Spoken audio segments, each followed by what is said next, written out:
Hey everyone, welcome to my channel. My name is Andy and today I'm going to be making a video about 5 of the challenges I have personally found to be present with living on a boat.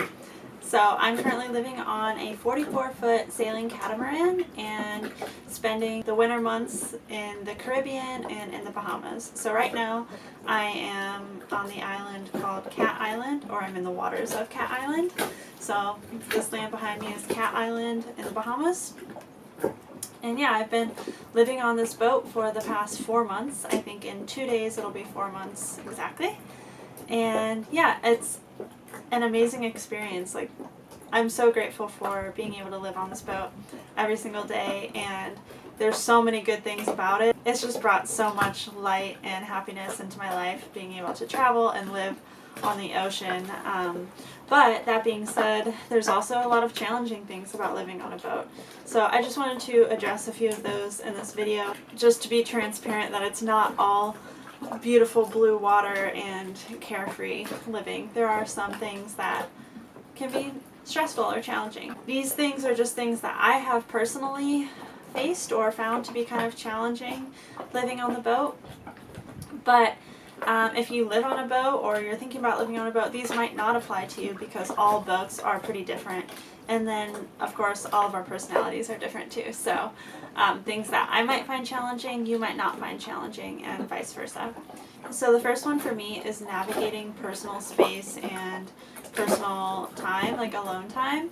I live on the boat with 2 other people, although there's been 4 other people on the boat as well during our passage and a little bit before that and after that. So I've lived with up to 5 people, but full time it's 3 of us, and this boat is a really lovely, luxurious boat. Like I said, it is a catamaran. It's 44 feet long, and there are a lot of really nice things about it. It's very spacious inside for a boat, but it's still small. It's basically, tiny house living in a way. Maybe a little bit bigger than a tiny house inside, but yeah, just living with other people in a small space is hard, but that alone isn't much different than living in a home, like an apartment or a house with other people. I think that the challenging part about it is that because we're on a boat, when you want to have that personal time and space, you can't just leave without really consulting others and maybe other people coming with you. Like, everything is a collaboration as far as leaving the boat. Like, does everyone want to go? And just being respectful of everyone else's needs. So it's just not as easy as like going outside and going for a walk around your neighborhood or in the yard, because there isn't a neighborhood or the yard. You have to take the dinghy and you have to take it to shore, and if you're going to shore, then probably other people want to go too, and that's fine, but sometimes it can just be kind of hard to balance the time and space that I need for myself. So yeah, for people who don't need as much alone time, that probably wouldn't be an issue. But for me, I do really value and cherish my alone time, so that's something that can be challenging. But that being said, I live with 2 people who are very respectful of alone time and personal space, so it always works out. It's just something that can be a challenge. The second thing is something that I think is most known for being hard living on a boat, and that's the movement. So when we're anchored like this, we're just anchored somewhere, and it's pretty calm right now. The boat is moving. You might be able to tell in the video that the boat is rocking back and forth. That isn't that hard to deal with. Maybe for some people it would be, but this is very minimal movement. The more prominent movements are when you're actually sailing or on a passage. So a passage is when you are traveling from one place and then you're going offshore out in the ocean to another place. So we did a passage from South Carolina to Eleuthera in the Bahamas, And then we did a shorter 2-day passage from Beaufort, North Carolina to Charleston, South Carolina. Both of those passages that we went on, we encountered fairly rough seas. So the boat was just constantly rocking a lot. And I mean, to the point where, like, when you're on a passage like that, you can't really walk around or stand a whole lot. You're basically either sitting or lying down for about 90% of the time. So that itself can just be kind of exhausting. And then if you get seasick, which most people do, that's uncomfortable as well. So luckily I didn't feel too seasick during either of those passages, but I have felt seasick in the past. And it was where the sea state was even more minimal than it was on those passages, so it just kind of varies.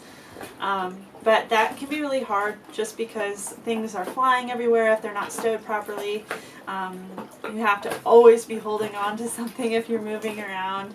And yeah, it's just exhausting. So, and that's us being on a catamaran, which is a 2-hold boat. On a monohull, I know that it's a lot worse, so I can't really speak to that because I haven't sailed on a monohull, but I know if you're watching this and you sail on a monohull or you live on a monohull, you're probably like, oh, you don't even know. So I know that that is even more of a challenge when you are on a monohull. So the third challenge has to do with food. So I do about 90% maybe, or more or less, of the cooking on the boat here, and I love to cook, and being in the kitchen is one of my passions, and so groceries are a really big deal to me, and I like to make sure that we have everything that we need. We have a lot of produce and all sorts of good things, but getting groceries is kind of challenging. And it depends on a lot of things, like where are you at. In the States it's different than if you're somewhere else in a different country. Are you in Anchorage? Are you close to a grocery store? It can be a little challenging because of distance, and also we don't have a vehicle, obviously, so we take the dinghy from the sailboat to shore, and that could be to a dock, like a dinghy dock, or maybe it's just a beach, and then make our way to the nearest grocery store, which is usually by walking, and we bring a bunch of bags with us, and then we get our groceries, and then make our way back to the dinghy wherever it's at, carrying all the groceries, which are usually pretty heavy, because we only go once every couple of weeks maybe. It depends on where we're at. Maybe it's a little more, maybe once every week, or maybe once every 3 weeks. It just really depends on where we're at and what's available. It's not as easy as if you're in a home on land and you can just drive to the grocery store, get whatever you want, and bring it home that day. So it's a little harder. I know that at some marinas in the States, they have like courtesy cars that you can borrow to take to the grocery store and get your groceries and come back. So if you're staying at a marina that has that, that's of course pretty easy and not too different than if you just were in your own home and you drove your car. But if you're anchored, it's a little bit more difficult because you do have to take the dinghy somewhere and dock the dinghy or tie it up somewhere and then find out how to get to the grocery store. Sometimes you can hitchhike, or yeah, it's usually hiking. So the fourth challenge that I'll mention has to do with water. So if you're on a boat, and again this varies for different boats, you will have water stored on the boat for you to use. So on this boat we have 2 water tanks, and we fill the water tanks, and then those tanks go to the sinks, or the washdown areas, and you can just turn them on like you're in a normal home.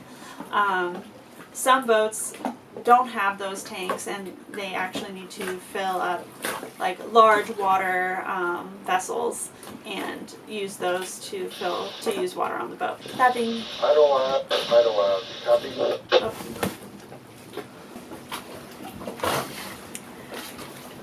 Alright, I got a call on the radio, but I was saying about the water The hard thing about the water on the boat is just that you have to conserve it a lot more than you would think of conserving the water if you're just in a normal house or apartment. So it really makes us hyper aware of how much water we're using. We don't really take a lot of showers. If we stop at a marina or something, then we'll definitely take showers, but mostly what we do for showers is just rinse off quickly after jumping in the ocean. You can't just take a shower every day if you really want to conserve water. So we're really conscious of how we're washing our dishes, cleaning things on the boat, and just being more conscious and aware of that. Luckily with this boat, we do have a water maker, which I showed in the last video that I posted on my channel. So with the water maker, when we're out at sea like this, whether we're anchored somewhere or are sailing, we can convert seawater into fresh water. So we run the water maker and it can run directly into our water tanks from the maker itself. So that's a really handy thing that I know not all boats have, so if you don't have that on a boat, that's a little bit harder, but it's really convenient for us and it makes the water issue a little bit less challenging, but it's still something that we have to consider because using the water maker takes a lot of power. So we want to do it when we're running the generator or running the motors or something like that, so it doesn't suck up all of the energy from the batteries. It's all just things that we have to be really aware of and conscious of how we're using water and what we're using it for, and not being mindless about our water use. So I think even though it's challenging, it's a good challenge because it helps us be aware of how much of this resource that we're using. Allows us to just be better stewards of the earth. So the water issue kind of relates to this last one that I'm going to talk about, which is the heads and the holding tanks and just going to the bathroom in general. So on this boat, we have two heads. The head is the name for the toilet or the bathroom. So we have two, which I know is a really luxurious thing on a boat. And when you flush the toilets, it goes into the black water holding tank. So these are the holding tanks that all of the sewage or anything that is flushed down the toilet goes into and is held in. And they have a limit, so they can only be filled so much. So just being aware of how full the black water holding tanks are is something that we're always trying to do. Planning or needing to empty them is something that we're aware of as well. So there is in the US, and I believe it is the same law in the Bahamas, that if you're going to dump your black water holding tanks in the water, which is very common, everybody does this, then you need to be 3 miles out from land, from any direction of land. This was something that was hard for me to kind of wrap my head around and become okay with, and I'm not sure that I'm still super comfortable with the whole idea of doing this, but it's just the solution right now for boaters is to dump their black water holding tanks out in the sea. Hopefully everyone's doing that at when the tide is going out as well, and not in too shallow of water, but that's what boaters do. So I was a bit surprised about that. There are other issues that come along with dumping the black water holding tanks into the water, such as maybe causing algal blooms. Is that how you say that? Algae blooms and things like that. Luckily, if you're at a marina or close to a marina, then if they have a pump out station, you can pull your boat up to the pump out station and they will actually help you pump out the holding tanks, or they'll give you the pump where you can pump them out, and it goes usually straight into the sewer system of that town. But not all places do have pump out stations. We've been in the Bahamas for a couple of months. We've only found a couple places that do have pump outs so far. And also we're not really staying at marinas that often. So yeah, just using the heads and being aware of how full our tanks are. It's I guess not so much of a challenge, but just something that we're always really aware of, and something that you don't have to deal with in a house on land. So there's a lot of other challenges that have come up for me living on a boat, but these are just 5 that I thought I would share and that might be helpful to other people who are thinking about living on a boat or just kind of curious about what it's like. So I hope this was helpful, and if you do live on a boat or you have in the past, I would love to hear what things that you have found challenging, and you could post them in the comments, and maybe I'll make another video talking about some more of like the positive things of living on a boat. But I hope that you've enjoyed this, and I'll talk to you guys soon. Bye!